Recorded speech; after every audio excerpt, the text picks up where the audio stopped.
Irmãos e irmãs, vamos a mais um momento da nossa liturgia da palavra, momento de fé, de introspecção, de meditação. É hora de ouvirmos o que Jesus, o que Deus Pai, o que o Espírito Santo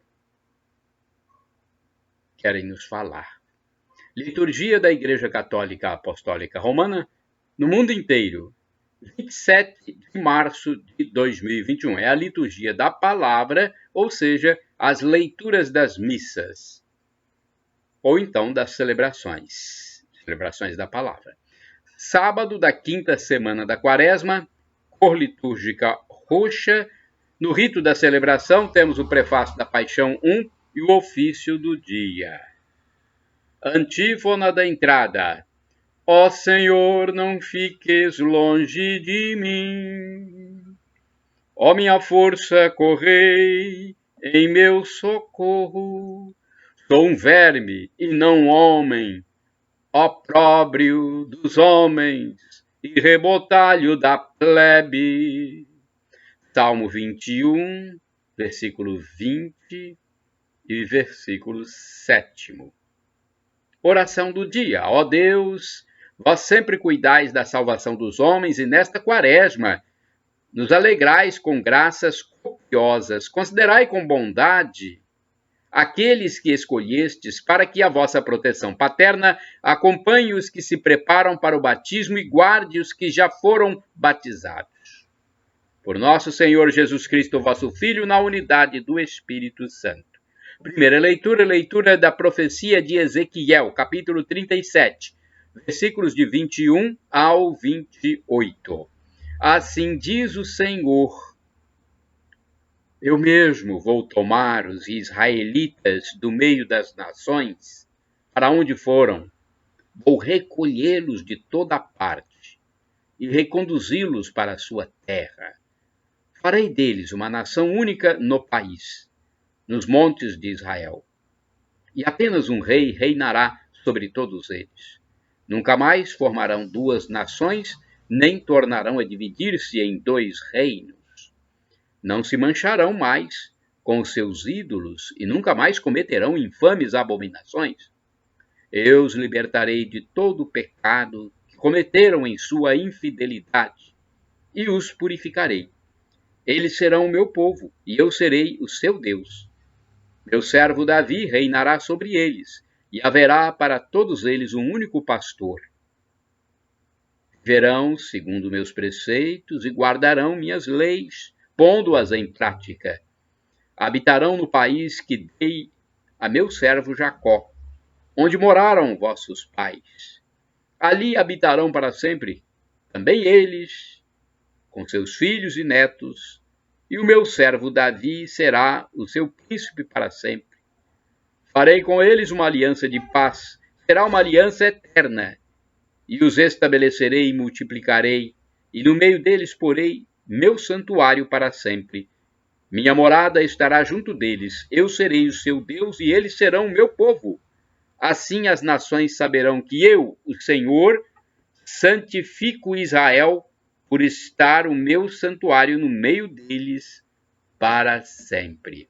Palavra do Senhor, graças a Deus. Salmo responsorial está no livro do profeta Jeremias, capítulo 31, versículos 11 ao 12a-b, 13, refrão 10d. O Senhor nos guardará, qual pastor a seu rebanho. Repitamos: o Senhor nos guardará, qual pastor a seu rebanho. Ouvi, nações, a palavra do Senhor e anunciai-a nas ilhas mais distantes. Quem dispersou Israel vai congregá-lo e o guardará, qual pastor a seu rebanho.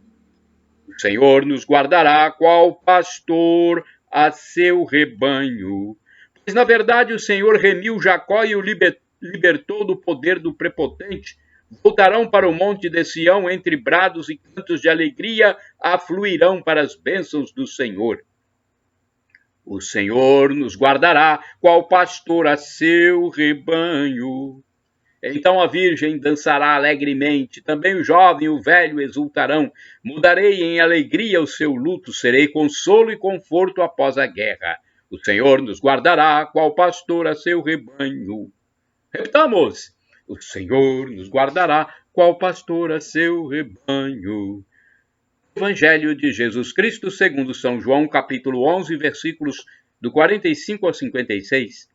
Salve, ó Cristo, imagem do Pai, a plena verdade nos comunicai. Salve, ó Cristo, imagem do Pai, a plena verdade nos comunicai. Lançai para bem longe toda a vossa iniquidade. Criai em vós um novo espírito e um novo coração. Ezequiel, capítulo 18, versículo 31. Salve, ó Cristo, imagem do Pai, a plena verdade nos comunicai. O Senhor esteja convosco, Ele está no meio de nós. Proclamação do Evangelho de Jesus Cristo segundo São João. Glória a vós, Senhor. Pelo sinal da Santa Cruz, livra-nos Deus nosso Senhor dos nossos inimigos. Naquele tempo, muitos dos judeus que tinham ido à casa de Maria e viram o que Jesus fizera, creram nele. Alguns, porém, foram ter com os fariseus e contaram o que Jesus tinha feito. Então, os sumos sacerdotes e os fariseus reuniram o conselho e disseram: que faremos? Este homem realiza muitos sinais. Se deixarmos que ele continue assim, todos vão acreditar nele e virão os romanos e destruirão o nosso lugar santo e a nossa nação. Um deles, chamado Caifás, sumo sacerdote, em função naquele ano, disse: vós não entendeis nada, não percebeis que é melhor um só homem morrer pelo povo do que perecer a nação inteira? Caifás não falou isso por si mesmo. Sendo sumo sacerdote em função naquele ano, profetizou que Jesus iria morrer pela nação, e não só pela nação, mas também para reunir os filhos de Deus dispersos. A partir desse dia, as autoridades judaicas tomaram a decisão de matar Jesus. Por isso, Jesus não andava mais em público no meio dos judeus. Retirou-se para uma região perto do deserto, a cidade chamada Efraim. Ali permaneceu com seus discípulos. A Páscoa dos judeus estava próxima. Muita gente do campo tinha subido a Jerusalém para se purificar antes da Páscoa. Procuravam Jesus e, ao reunirem-se no templo, comentavam entre si: que vos parece? Será que ele não vem para a festa? Palavra da salvação, glória a vós, Senhor. Vamos à liturgia comentada de Antônio Carlos Santini, liderança da comunidade católica Nova Aliança, e-mail santini@novaalianca.com.br. Um só homem pelo povo, João, capítulo 11, versículos de 45 a 56. Desde o Antigo Testamento, os pecados do povo de Israel eram apagados com o sangue de um animal em um sacrifício ritual. Suspenso no poste por uma pata traseira, o cordeiro, ou bode, conforme Levítico 9, versículo 3 e 16, versículo 8, tinha sua jugular seccionada, recolhendo-se o sangue em uma bacia. Posteriormente, o sangue era aspergido sobre a assembleia reunida como rito de purificação e penitência. Na mentalidade da época, um pagava por todos, e tudo parecia muito justo. A história humana registra a existência de muitos bodes expiatórios. 1,5 milhão de armênios foram massacrados pelo Império Turco-Otomano. Nos campos de concentração nazistas, milhões de judeus foram exterminados nas câmaras de gás. Em pequena escala, estamos sempre procurando por alguém que possa ser culpado ou responsabilizado por nossos pequenos mal-estares. Neste evangelho, ainda que inconscientemente, o sumo sacerdote Caifás profetiza a respeito da missão do Salvador. Interessa que morra um só homem pelo povo. E o próprio evangelista João interpreta de imediato essa profecia. A morte de Jesus era o sacrifício que traria de novo a unidade dos filhos dispersos com o Pai. No sangue foi remida toda a humanidade pecadora. Após Pentecostes, o Espírito Santo convenceria a igreja sempre mais a respeito do sentido salvífico da morte de Jesus. É o apóstolo Paulo quem nos assevera: se por um só homem, pelo pecado de um só, Adão, reinou a morte, com muito maior razão aqueles que recebem a abundância da graça e o dom da justiça reinarão na vida por um só, que é Jesus Cristo. Carta de São Paulo aos Romanos, capítulo 5, versículo 17. Claro que Caifás pensava em outra coisa. Diante dos milagres de Jesus, o povo o queria como rei. João, capítulo 6, versículo 15. A pretensão de ser o rei dos judeus seria gravada no título da cruz do Calvário como motivo da morte de Jesus. Pilatos o interrogaria a esse respeito, João 18, versículo 33. E Caifás temia que a agitação crescente e uma possível sublevação provocassem violenta reação das legiões romanas estacionadas na Palestina. A garantia da paz e da manutenção do status quo pactuado entre os romanos e as autoridades do templo era a eliminação de Jesus. Sua morte garantiria a paz para todos. Mais uma vez, a amorosa providência divina iria atuar por meio dos projetos humanos, mesmo quando estes incluem o ódio e os mais vis interesses. Eis uma lição que deveria sustentar nossa esperança nas crises mais difíceis. Deus joga para perder, sabendo que vai ganhar. Aliás, esta é a marca do amor. Orai sem cessar, irmãos e irmãs. Rompeu-se a armadilha e nos achamos livres. Salmo 124, versículo 7b. Vamos agora ao santo do dia. Antes eu quero dizer que podem utilizar à vontade as imagens que estão nos meus endereços eletrônicos para a evangelização. Vamos procurar salvar o maior número de almas possível. A evangelização é para salvar almas, porque a perdição está por aí. No mundo secular, o que vemos mais é perdição do que salvação. Veja bem, não estamos julgando, estamos constatando fatos que estão à nossa vista. Por isso, temos que evangelizar para procurar salvar as almas dos nossos irmãos. Pelo menos tentar salvar. Porque nem todos querem a salvação, infelizmente. O livre-arbítrio está aí. Rejeita, rejeita, não adianta. Bem, o santo do dia, como eu já disse, é para que a gente saiba quem viveu o que Cristo pregou aqui na Terra. É um texto do padre Evaldo César de Souza, missionário redentorista, que escreve para o site a12.com. Então, da minha parte, podem utilizar à vontade, acessando o meu blog repórterpaulomaciel.blogspot.com, facebook.com/Paulo Maciel da Rádio, canal no YouTube Paulo Roberto Maciel, Instagram Paulo Roberto Maciel 6/.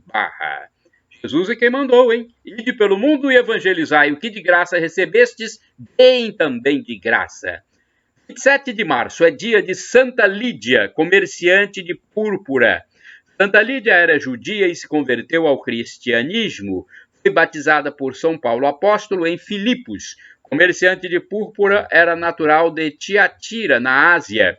Hoje em dia, o fato de ser comerciante pode não significar muito, mas no século I, isto significava que ela era uma mulher muito rica.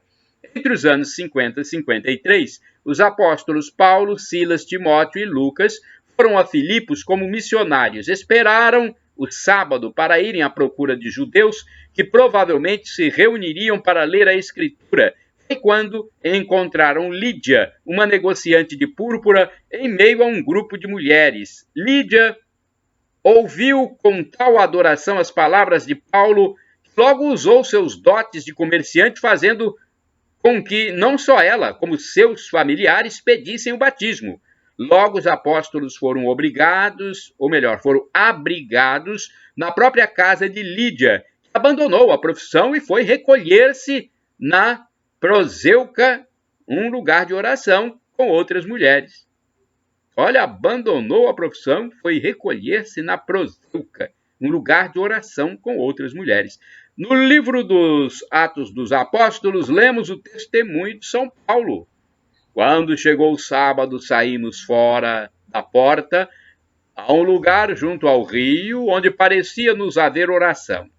Sentados, começamos a falar às mulheres que se tinham reunido. Uma delas, chamada Lídia, negociante de púrpura da cidade de Tiatira e adoradora de Deus, escutava-nos. O Senhor lhe abrira o coração para que ela atendesse ao que Paulo dizia. Sido batizada, ela e os de sua casa, fez-nos este pedido: se me considerais fiel ao Senhor, vinde hospedar-vos em minha casa. E forçou-nos a aceitar o seu convite. Atos dos Apóstolos 16, versículos 11 seguintes. Este fato ocorreu por volta do ano 55, no início do cristianismo. Santa Lídia foi uma das primeiras cristãs na Europa. Reflexão.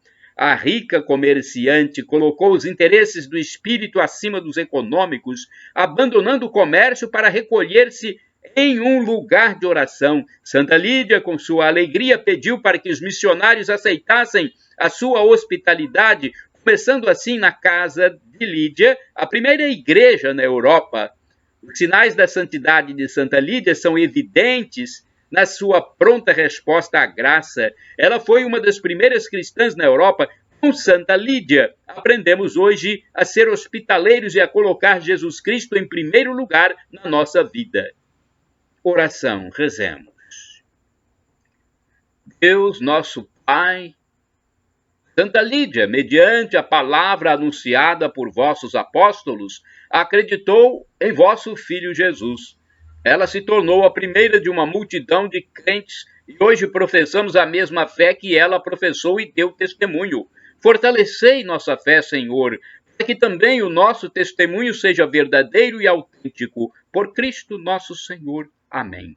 Shalom Adonai, uma expressão hebraica que significa a paz de Deus. El Shaddai, também do hebraico, significa Deus onipotente, Deus todo-poderoso, ele proverá. Acredite, El Shaddai. E do aramaico, dialeto de Jesus, eu clamo, Maranata, como dizem os protestantes, os evangélicos, com a tônica na penúltima sílaba. Ou então, Maranatá, como dizemos nós, católicos, com a tônica na última sílaba. Não importa a pronúncia, porque somos todos irmãos, somos cristãos. O que importa é que o significado é o mesmo. Vinde, Senhor Jesus. Senhor, vem, vem, Senhor. É a segunda vinda de Jesus, quando ele vai nos julgar para nos dar a vida eterna, se nós merecermos. Pelo menos, se nós nos arrependermos de nossos pecados. Todos têm que se arrepender de seus pecados, pedir perdão a Deus e praticar as 3 virtudes teologais: fé, esperança e amor. Shalom, a paz. O sofrimento de agora nem se compara com a glória futura que será revelada em nós na volta de Cristo, quando ele nos colocar na felicidade em plenitude no paraíso. Viveremos como anjos para sempre.